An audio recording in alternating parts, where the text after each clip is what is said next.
The Myth of the One Big Release. Devraj Sandberg, 2022.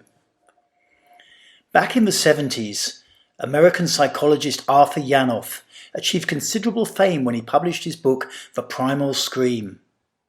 It was this book that brought into the Western consciousness the notion that making sound could be healthy and could release emotional tension. The idea had already been developed by Wilhelm Reich back in the 1930s. But it had never really caught on beyond the confines of his circle of clients and followers. However, with the arrival of the flower power era, Western society's middle classes were clearly ready to go deeper, and it was Janov who delivered the goods. Cultural icons like John Lennon and Yoko Ono were fascinated, and Ono even released an album of recordings of her performing primal screaming. In his book, Janov related the story of a young man with whom he was working as a therapist for some form of neurotic condition. At some point in the therapy, the man began to make a spontaneous sound which Janov described as an eerie scream welling up from the depths. Subsequent to the session, the man appeared to be completely cured of his neuroses. This notion of being able to reach into the depths of our being and conjure up a primal sound that would release all of our traumas clearly enraptured the public. Janov's waiting room was soon rammed.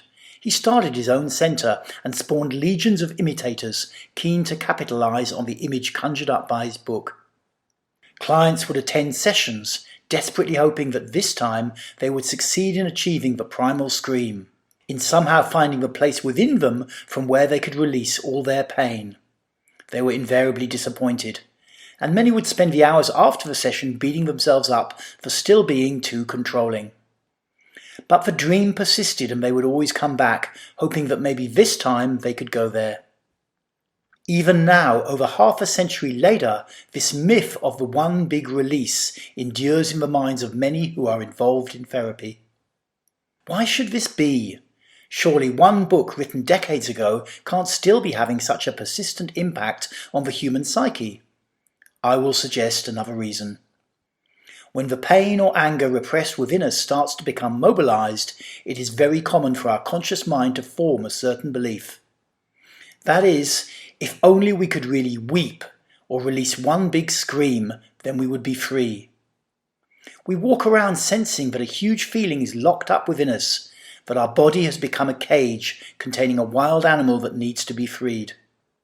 This feeling of having a deep emotion locked up within us is what often drives us to seek therapy. It is useful because it does get us through the therapist's door. But it is nevertheless not an accurate belief. I remember spring 2001 and being in a weekend emotional release group at Osho Lila in Dorset. At some point, after what seemed like hours of cathartic screaming at one another, I was overwhelmed with tears. I literally couldn't stop crying. A dam had broken within me. I didn't know what was going on, but it certainly felt good, like a huge weight coming off.